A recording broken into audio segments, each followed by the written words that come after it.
इउएन एकाडेमिनि फोरोंगिरि फोरोंथाय बादा खुंदों टंला इउएन एकाडेमियाव। उदालगुरि जिल्लानि सिङाव थानाय टंला इउएन एकाडेमियाव साननैनि हाबाफारि लाना इउएन एकाडेमि आनजाद बर्डनि खुंथायजों आरो बड' एडुकेशनेल ट्रास्टनि बानजायनायाव साननैनि हाबाफारि लाना फोरोंगिरि फोरोंथाय बादा खुंफुंदों।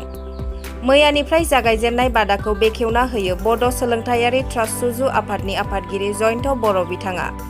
नुनो मोननाय जायोदि उदालगुरि हालामाव थानाय टंला, कुसुबिल, खैराबारि, भेरगाव, खाग्राबारि, कलाइगाव, भुयाघाट, महरीपारा, डिमाकुसि, बनगुरुम आरो कबिराली इउएन एकाडेमिनि फोरोंगिरि बिथांमोना फोरोंथाय बादायाव बाहागो लाफैयो।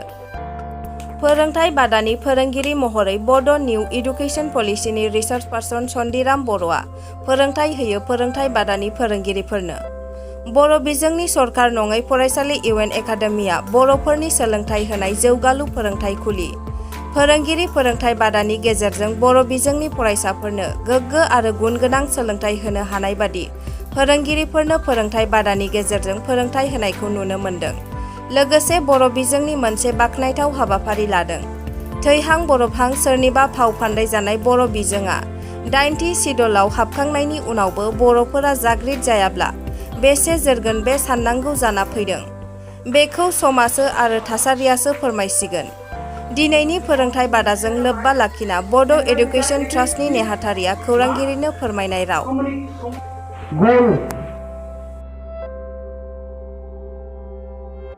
दाथ' जोंनि जिथुनिखि प्राइभेट स्कुल दा प्राइभेट स्कुलफोरा सरकारि बायदि जों बिथांमोननि बायदि खाबुफोरखौ जों टिचारफोरखौ जों होनो हाया। खिन्थु हायाबाबो जोङो बोसोरफ्रोमबो जोंनि बर्डनिफ्राय जोङो टिचारफोरखौ मोजां सोलोंथाइखौ होनो थाखाय बा बिसोरखौ वेल ट्रेन खालामनो थाखाय जोंनि फारसेनिफ्रायनो जोङो हागौमानि जोङो बिथांमोनखौ बे ट्रेनिंखौ जों लाखिनायनि बेबस्था खालामो। खिन्थु जोङो थांनाय बे कभिडनि समाव जों बेबायदि हायाखै। खिन्थु सरकारि हिसाबैथ' बिथांमोना कभिडबाबो बिथांमोना पर्टेलनि गेजेरजोंबो होनायनि माखासे बेबस्था थायो, बिसोरनि सुजुग सुबिदा थायो।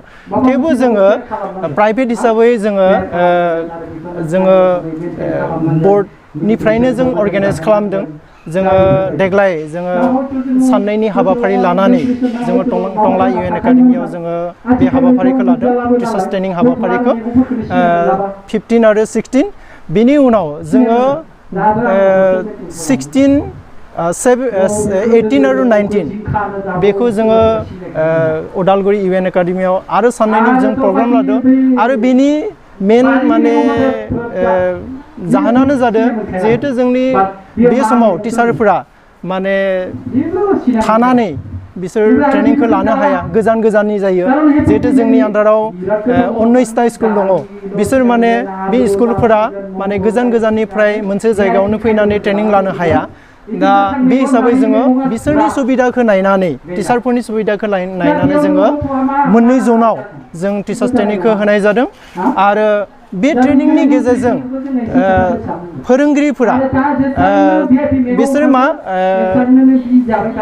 सरकारि हिसाबै जिखिनि सुजुग सुबिदा थानांगौमोन बेखौ मोनाबाबो प्राइभेट हिसाबैनो बेखौ मोननानै बिसोर मा खालामनो हागोन, फरायसालियाव बिसोर मोजाङै फोरोंनो हागोन।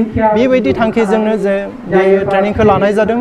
जोङो आसा खालामो फोरोंगिरिफ्रा मोननै जनाव जों टिचार्स ट्रेनिंखौ होनाय जादों। आरो बे ट्रेनिंनि गेजेरजों फोरोंगिरिफोरा बिसोर सरकारि हिसाबै जिखिनि सुजुग सुबिदा थानांगौमोन बेखौ मोनाबाबो प्राइभेट हिसाबैनो बेखौ मोननानै बिसोर मा खालामनो हागोन, फरायसालियाव बिसोर मोजाङै फोरोंनो हागोन। बेबायदि थांखिजोंनो जे बे ट्रेनिंखौ लानाय जादों। जोङो आसा खालामो फोरोंगिरिफ्रा जाहाथे बेखौ मोजाङै गोसोआव लानानै जाहाथे जोंनि गथ'फोरखौ मोजां सोलोंथाइ होनो हायो, बेखौनो आङो मिजिंथियो।